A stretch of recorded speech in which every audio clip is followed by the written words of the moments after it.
Hi guys, good morning everyone. आज हम लोग डिस्कस करने वाले हैं द फ्रेंच रिवॉल्यूशन चैप्टर का इस सेकंड पार्ट। इससे पहले हम लोग फर्स्ट इंट्रोडक्शन पार्ट डिस्कस कर चुके हैं। अगर आप लोग नहीं देखे होंगे तो उस पार्ट्स को देख लीजिएगा। नेक्स्ट अभी आ रहा है जो द फ्रेंच गवर्नमेंट, जो फ्रेंच किंग, इसका टैक्स के लिए जो यहाँ पे कैटेगराइज डिवीज़न कर दिया गया है 3 स्टेट में, जो first state, second state, third state. First state में इसको किनको रखा गया है? Clergy. Second state nobility. Third state, first state जो क्लर्जी ये चर्च बिलोंग करते हैं। सेकंड स्टेट नोबिलिटी ये आपका किंग एंड फैमिली ये बिलोंग करते हैं। थर्ड स्टेट में आते हैं big businessman, merchants, court officials, lawyers etcetera, peasants and artisans, small peasants, landless, labour, servants, ये सारे आते हैं थर्ड स्टेट में।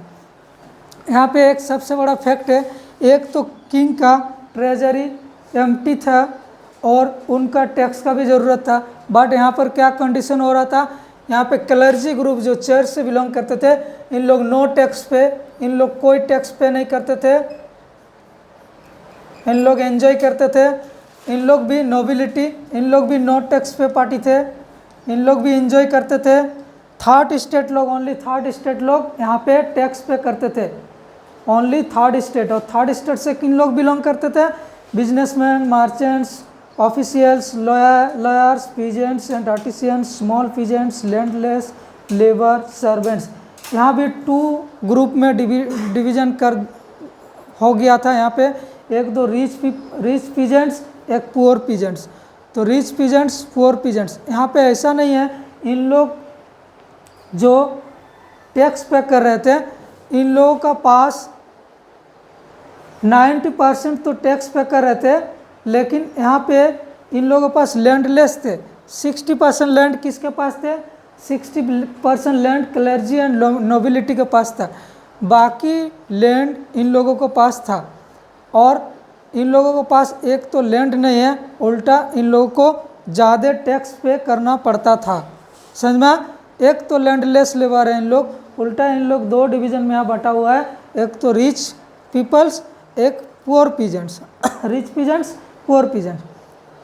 अब कंडीशन यहाँ अपोजिट हो रहा था, जिनके पास लैंड है उन लोग नो टैक्स पे ऐसे एंजॉय कर रहे थे, और जिसका पास लैंडलेस लेबर है उन लोगों का पास लैंड नॉट मोर देन 40% से नीचे इन लोगों का लैंड है, और इन लोग टैक्स पे कर रहे थे। अब इन लोगों को ज़्यादा प्रेशराइज हो रहा था टैक्स पे करना। अब हुआ क्या, यहाँ पे एक टैक्स है, कुछ टैक्स का नाम मेंशन किया गया, तीथे, ये हम डिस्कस कर चुके हैं। तीथे क्या हो गया? क्लर्जी ग्रुप लेते थे, ये 1/10 क्रॉप्स प्रोडक्शन का 1/10। अगर मान लीजिए 100 क्विंटल वेट प्रोडक्शन किया तो कितना क्विंटल उन लोगों को देना पड़ेगा? क्लर्जी को 10 क्विंटल, 1/10 10 देना होगा ना, 100 में 10 देना होगा। तो 1/10 जो टैक्स लगता था उसे तीथे बोला जाता था। उसको किसको देना पड़ता था? क्लर्जी को। कौन देते थे? इन लोग, थर्ड स्टेट लोग, है ना। अब नोबिलिटी, ये और एक टैक्स का है टेलीज। हाँ, टेलीज क्या हुआ? ये टैक्स डायरेक्ट स्टेट के ऊपर चले जाते थे, है ना, डायरेक्ट टैक्स था ये हो गया आपका 3 स्टेट में जो डिवीज़न कर दिया गया था। अब जब ऐसा सिचुएशन हुआ, टैक्स पे ज़्यादा करना पड़ा, तो यहाँ पे द स्ट्रगल टू सर्वाइव, एक तो कंडीशन इन लोगों का ख़राब है, उल्टा टैक्स पे कर पा रहा, तो क्या हुआ? सर्वाइव करने के लिए स्ट्रगल करना पड़ा। अब यहाँ कंडीशन देखो, ये subsistence crisis, exam point of view ये बहुत ही इंपॉर्टेंट है, इसको समझ लीजिए। सब्सिस्टेंस क्राइसिस क्या हो गया? What is subsistence crisis? An extreme situation, बहुत ही ख़राब situation, where the basic means of livelihood are endangered. Basic जो लाइवलीहुड के लिए हम लोगों को कपड़ा, वस्त्र, मकान चाहिए, हाउस चाहिए, फूड्स चाहिए, क्लोथ्स चाहिए ना। तो ये सब के लिए भी स्ट्रगल करना पड़ रहा था, ये सब के लिए भी सिचुएशन कंडीशन खराब था। इस ये को कंडीशन को सबसिस्टेंस क्राइसिस बोला जाता है। अब ऐसा कंडीशन हुआ क्यों वहाँ का फ्रेंच के पीपल्स का ऊपर, वहाँ ऐसा कंडीशन सिचुएशन हुआ क्यों? इसका पीछे तो कुछ रीज़न होगा ना, इसका पीछे कुछ रीज़न है। देख लीजिए यहाँ पे रीज़न मेंशन किया गया। सबसे फर्स्ट रीज़न हो गया इंक्रीज इन पॉपुलेशन। ये क्वेश्चन एग्जाम में पूछा जाता है, इसको ध्यान से सुन लीजिए। सबसिस्टेंस क्राइसिस समझ में आया क्या बोल रहा है? एक्सट्रीम सिचुएशन, जो बेसिक हम लोग को नीड है, एसेंशियल, क्या? Foods, clothes, shelter, house. अगर 3 चीज़ बेसिक, ये एसेंशियल चीज़ अगर नहीं रहा तो फिर वो सिचुएशन बहुत ही ख़राब हो जाता है। उस सिचुएशन को ही सबसिस्टेंस क्राइसिस बोला जा रहा है। आप कंडीशन, इसका रीज़न क्या हो गया? पॉपुलेशन में इंक्रीज हुआ। फ्रेंच में पॉपुलेशन में इंक्रीज हुआ, कितना हुआ? 1715 को था 23 मिलियन। कितना था 1715 को? 23 मिलियन। 28 मिलियन हो गया 1789 को। पॉपुलेशन में इंक्रीज आया। अगर पॉपुलेशन में इंक्रीज आएगा तो फूड ग्रेन्स में भी तो इंक्रीज आना चाहिए, सैलरी में भी तो इंक्रीज आना चाहिए, लेकिन ये सब नहीं हो रहा था यहाँ पे। समझ में? पॉपुलेशन में अगर इंक्रीज आता और ये सब में भी अगर इंक्रीज आता तब बैलेंस में आता, लेकिन यहाँ पे एक सिचुएशन नहीं क्रिएट हो रहा था। For this cause rapid increase in the demand for food grains. अगर पॉपुलेशन, नॉर्मली बात है भाई, पॉपुलेशन अगर इंक्रीज होगा तो फूड ग्रेन्स ऑब्वियसली इंक्रीज होना चाहिए और नीड भी होगा। ज़्यादा पॉपुलेशन रहेगा तो ज़्यादा फूड ग्रेन्स का नीड होगा, बट यहाँ कंडीशन उल्टा हो रहा था। यहाँ पे फूड ग्रेन्स का सिचुएशन ख़राब था। अब क्यों ख़राब हो रहा था ये समझ लीजिए। फूड ग्रेन्स क्यों सप्लाई नहीं हो पा रहा था, प्रोवाइड नहीं हो पा रहा था? समझ में? Production of food grains could not keep pace with the demand of, मतलब जितना डिमांड था फूड ग्रेन्स का, मान लीजिए जितना पॉपुलेशन इंक्रीज हो रहा है, 100 क्विंटल गेहूं का नीड है। अगर 100 क्विंटल व्हीट का अगर प्रोडक्शन नहीं हो पा रहा है, उससे कम हो पा रहा, इसका मतलब डिमांड फुलफिल नहीं हो पा रहा। अब यहाँ पे कोजेज है, क्यों ऐसा प्रोडक्शन में डिक्लाइन हो रहा है?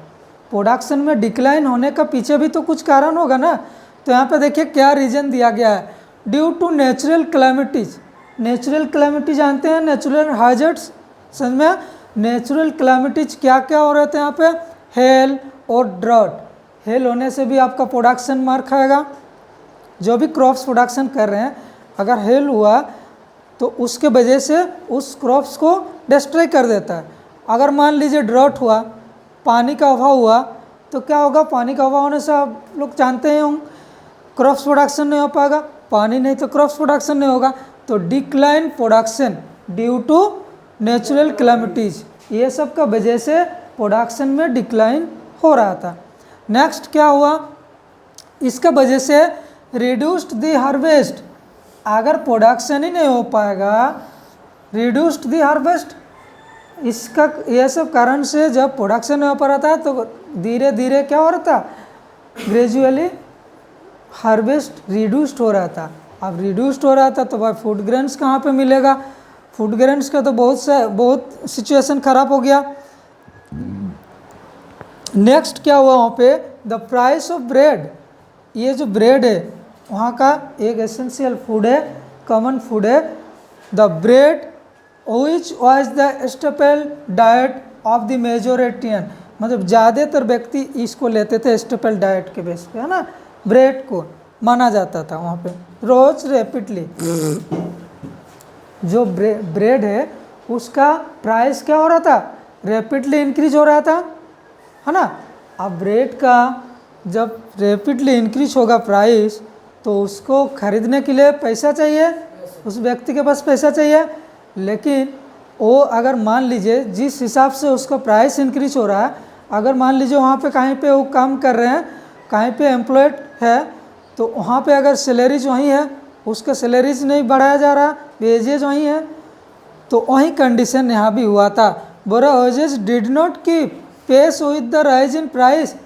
एसेंशियल फूड ग्रेन्स का जो प्राइसेस राइज हो रहा था डे बाय डे, उसका हिसाब से इन लोगों का वेजेस, इन लोगों का सैलरी में इंक्रीज नहीं हो पा रहा था। समझ में? अब मान लीजिए आपका सैलरी कम है और उस फूड ग्रेन्स जो कॉमन, जो एसेंशियल हम लोग यूज ये करते हैं, लेते हैं, तो उसका अगर दाम इंक्रीज होगा अब तब आप उसको खरीदने के लिए आप ये नहीं हो पाएंगे। समझ में? तब क्या होगा, आप नहीं खरीद पाएंगे तो नहीं खाएंगे। समझ में? तो ही कंडीशन यहाँ पे हो गया। तो फिर यहाँ पे क्या हो गया, gap between the poor and rich people. यहाँ पे गैप हो गया। जिन लोग रिच पीपल्स बिलोंग करते थे, रिच थे, उन लोग तो भाई खरीद लेते थे, उन लोग खरीद लेते थे, बट पुअर पीपल लोग नहीं खरीद पाते थे। ऑब्वियसली नहीं खरीद पाएंगे, सिंपल सा बात है। तो ये सब कंडीशन देखते हुए, फ्रांस में एक मिडिल क्लास बोल के जो थर्ड स्टेट में है, थर्ड स्टेट में जो बिलोंग करते हैं मिडिल क्लास लोग एजुकेटेड थे। क्या थे? एजुकेटेड थे। और यहाँ से क्वेश्चन भी पूछा जाता है मिडिल क्लास से। समझ में? मिडिल क्लास का रोल प्ले क्या था। अब इन लोग एजुकेटेड थे, इन लोग के पास नॉलेज थे, तो इन लोगों के पास स्किल थे, तो इन लोग ट्रेड करने में ये था। समझ में? इन लोगों को ट्रेड करने आता था, तो इन लोग ट्रेड करते थे। एजुकेशन रहने की वजह से इन लोग ट्रेड करते थे, और ट्रेड करके एक्सपोर्ट इंपोर्ट करते थे। कहाँ से इन लोग मनी अर्न कर रहा था? एक्सपोर्ट इंपोर्ट करके। एक्सपोर्ट इंपोर्ट जानते हैं? एक्सपोर्ट करना है इन लोगों का, कंट्री से दूसरा कंट्री भेजना, इंपोर्ट करना दूसरा कंट्री से कोई भी फूड ग्रेन्स या रॉ मटेरियल्स लाना। समझ में? तो इन लोग ये सब करते थे, ट्रेड करते थे, एक्सपोर्ट इंपोर्ट करते थे, और वहाँ से मनी अर्न कर रहे थे। आप इन लोग सोचे क्या? इन लोग सोचे इसका अगेंस्ट में तो प्रोटेस्ट करना पड़ेगा, ऐसे में तो होगा नहीं। समझ में? ऐसे अगर सबसिस्टेंट क्राइसिस रहेगा तो ये सारे कंडीशन को हम लोग क्या बोलेंगे?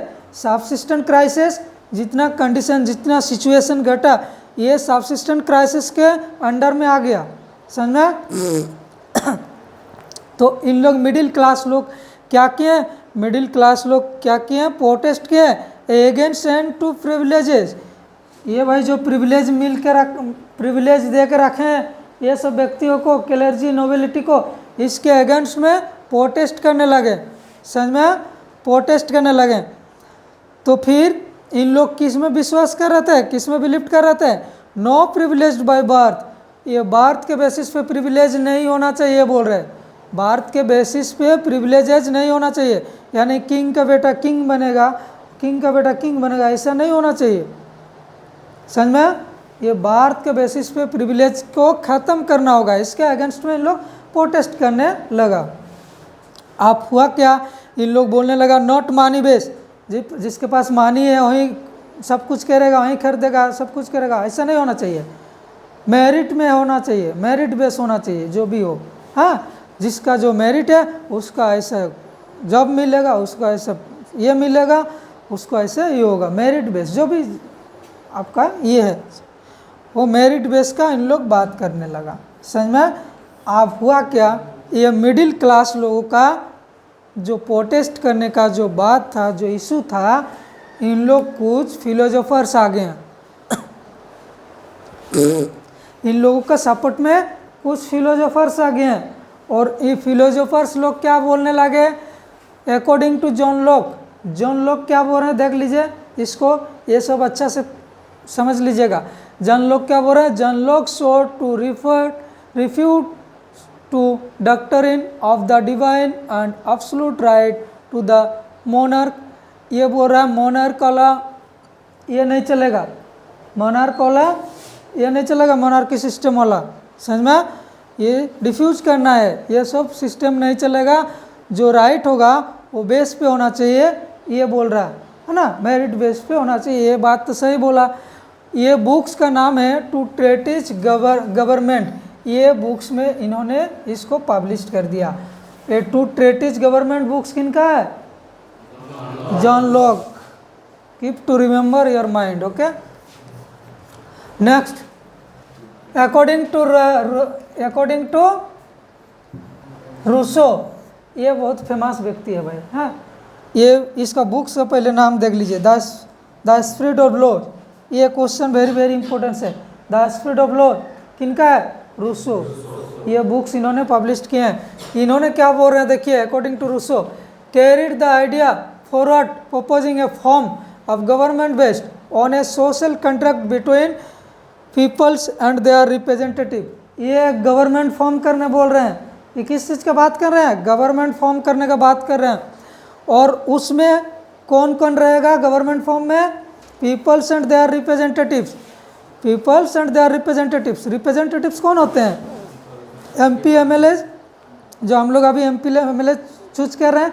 तो एक गवर्नमेंट फॉर्म होना चाहिए बोल रहा है, और जिसको भी उन लोग रिप्रेजेंटेटिव मानेंगे, है ना, उसके साथ और पीपल के साथ क्या होना चाहिए? बात शेयर होना चाहिए।